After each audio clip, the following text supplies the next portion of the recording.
지난 주말 예상치 못한 속보가 터졌습니다. 엔지 포스테코글루 감독이 경질된 이후 토트넘의 다음 감독에 대한 관심이 뜨겁습니다. 아무래도 리그 성적이 최악임에도 불구하고 유로파 리그 우승으로 챔피언스 리그에 진출한 매우 특이한 상황 덕분인 것 같은데요.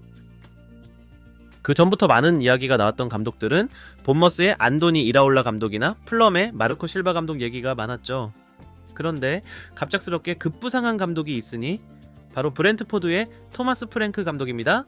솔직히 왜 이렇게 갑자기 주목을 받는지, 왜 토트넘이 이 감독을 원하는지 그 이유를 도저히 모르겠더라고요. 지금까지 우승 경력도 전혀 없는 감독이고, 특히나 이제 챔피언스 리그 같은 큰 대회에서 뭔가 보여준 적이 있는 감독도 아니잖아요. 그런데 어쨌든 BBC를 비롯한 많은 매체에서 토마스 프랭크 감독이 마치 당장이라도 토트넘에 부임할 기세로 보도를 하다 보니까 그냥 무시하고 넘어갈 수가 없었습니다. 심지어는 최고의 이적 전문가로 알려진 파브리시오 로마노 기자도 유튜브 생방송을 통해서 프랭크 감독의 토트넘 부임에 대해 말했습니다. 그 내용을 보니까 꽤나 놀라웠는데요. 우선 포스테코글루 감독을 자르기 전부터 토트넘은 프랭크 감독과 대화를 나눴고, 또 맨유나 첼시도 프랭크 감독을 감독 후보로 고려했었다고 합니다. 결과적으로는 맨유나 첼시 모두 프랭크 감독을 선임하지는 않았지만 토트넘이 아닌 다른 빅클럽들도 이 감독을 원했다는 걸 보면 모르긴 몰라도 분명 뭔가 한 수가 있는 감독이겠죠? 그러면서 협상이 거의 다 완료됐다면서 발표만 남은 분위기처럼 말했는데요. 토마스 프랭크 감독과 토트넘 구단의 협상은 거의 다 끝났다. 계약 기간, 연봉, 영입자금과 명단까지 양측 모두 합의했다. 프랭크 감독은 토트넘 감독직을 맡고 싶어 한다. 남은 건 구단 간의 협상이다. 프랭크 감독의 계약을 해제하려면 1,000만 파운드가 필요하지만 토트넘과 브렌트포드 구단의 사이가 좋기 때문에 문제가 될 것은 없다. 라면서 빠르면 이번 주 안에라도 발표가 날 정도로 거의 부임이 임박했다고 밝혔습니다. 로마노 기자의 또 다른 영상에서는 Here we go, here we go가 다가오고 있다 면서 사실상 프랭크 감독이 토트넘을 맡는 게 확정되고 있는 분위기죠. 그렇다면 이제 다른 감독은 생각하지 말고 프랭크 감독이 토트넘에 어떤 도움을 줄 수 있을지 그걸 살펴봐야 할 것 같습니다. 그래서 이 감독에 대해서 좀 알아봤는데요. 일단 프랭크 감독은 놀랍게도 젊은 시절에 프로축구 선수가 되지 못했습니다. 아니, 솔직히 안 된 건지 못 된 건지조차 알 수 없을 정도로 정보가 나오지 않았습니다. 프랭크 감독의 선수 시절에 대해 알 수 있는 유일한 사실은 포지션이 미드필더였다는 것? 네. 그거 말고는 어떤 팀에서 뛰었는지, 몇 골, 몇 어시스트를 했는지 나오지가 않아요. 아마추어 시절에 미드필더를 하다가 결국 프로까지 가지 못했다는 건데, 그 과정에서 프로가 못 될 것 같아서 포기했는지, 아니면 프로 제의를 받았는데 거절한 건지, 그런 자세한 내용은 알 수 없었거든요. 그렇기 때문에 결과적으로는 축구 선수로서 많은 주목을 받을 정도는 아니었다는 게 자체적으로 내린 결론입니다. 하지만 오히려 이런 어린 나이부터 지도자로서 커리어를 시작했다는 점이 눈에 띄었죠. 프랭크 감독은 만으로 21살 때부터 곧바로 고향 축구팀에서 코치 생활을 했는데, 이때 맡았던 팀은 8세 이하 팀이었습니다. 아무래도 프로 선수로서의 경력이 없기에 아주 어린 아이들부터 가르치면서 차근차근 지도자 수업을 받은 겁니다.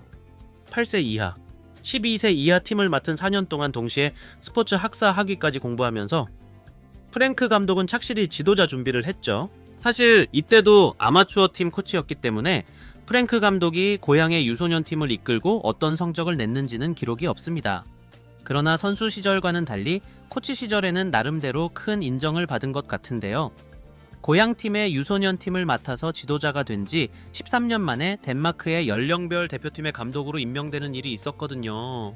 계속해서 어린 선수들을 가르쳐 왔던 게 어느 정도 성과가 났다는 걸 알 수 있죠. 그렇게 덴마크의 U16과 U17 팀을 맡은 지 3년 만에 프랭크 감독은 성과를 냅니다. 덴마크 청소년 대표 역사상 최초로 U17 유로피안 챔피언십 4강에 진출하면서 U17 월드컵 본선에 나가게 된 겁니다. 비록 그렇게 나간 U17 월드컵에서는 조별리그를 뚫지 못하고 탈락했지만 어쨌든 덴마크 축구 역사에 한 획을 긋는 중요한 업적을 세우긴 했습니다. 그 공을 인정받아서 2012년부터는 한 단계 업그레이드된 U19 팀을 맡았고 서서히 지도자로서 주목을 받기 시작했죠. 그러던 프랭크 감독은 2013년에 드디어 최초로 성인 프로팀의 감독이 되는데요. 덴마크 리그의 브로엠비라는 팀에서 처음으로 성인 프로팀 데뷔를 하기까지 걸린 시간이 무려 18년입니다.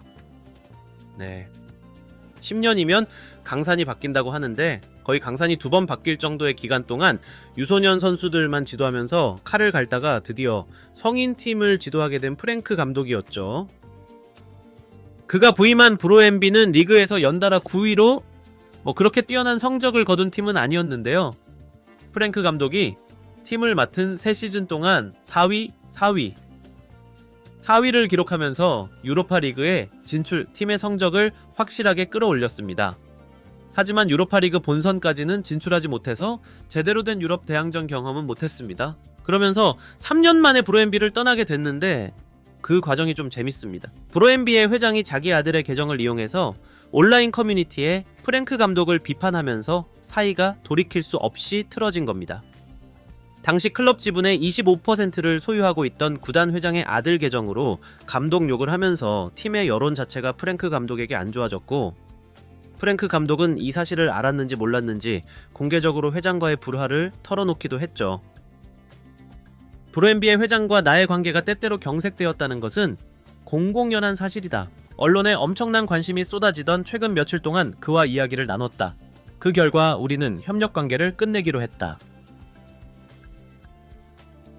라면서 마지막 인터뷰를 하고 팀을 떠난 프랭크 감독이었죠. 이후에 잠시 동안 휴식기를 가지다가 2016년에 영국 무대로 들어오게 되는데요. 당시 2부 리그였던 브렌트포드의 감독이 아닌 수석 코치로 취직을 하게 된 겁니다. 그러던 2018년에 감독이었던 딘 스미스가 갑자기 아스톤 빌라로 스카우트를 당하자 얼떨결에 지휘봉을 잡게 됐죠. 전혀 예상치 못한 일이었는지 프랭크 감독은 첫 10경기에서 단 1승에 그치면서 불안한 출발을 했습니다. 그러나 3백으로 포메이션을 변경하는 등 금세 팀의 맞춤 전술을 이식하면서 결과적으로는 11위로 해당 시즌을 마쳤고요. 그리고 다음 시즌에 곧바로 3위를 하면서 일부 리그 승격 플레이오프까지 진출합니다. 하지만 안타깝게 승격에 실패한 프랭크 감독은 다음 시즌인 2020-2021 시즌에도 3위를 하면서 다시 한번 승격전을 치르게 되는데요. 이때는 스완지 시티를 상대로 2대0 승리를 거둬서 감격적인 1부 승격에 성공했습니다. 브렌트포드 구단의 74년 역사상 최초로 프리미어리그에 발을 들여놓는 순간이었죠.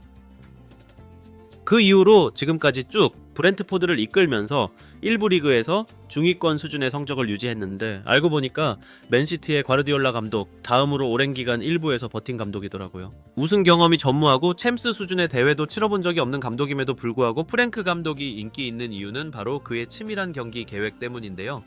프랭크 감독은 유소년 팀을 맡았을 때부터 항상 체계적인 작전을 짰다고 합니다. 덴마크 U17 대표팀 출신의 한 선수는 그는 항상 개선을 추구했고 모든 단계에 대한 계획을 가지고 있었다. 항상 플랜 A부터 C까지 계획을 짜고 골키퍼부터 공격수까지 필요한 모든 것을 명확하게 제시했다. 라면서 프랭크 감독이 매우 치밀하게 경기를 준비하고 여러 가지 계획을 준비했다고 밝히기도 했죠. 실제 프리미어리그에서의 평가도 마찬가지로 현 시점 가장 복잡하고 다양한 전술 훈련을 하면서 유연한 전술이 장점으로 평가받고 있고요.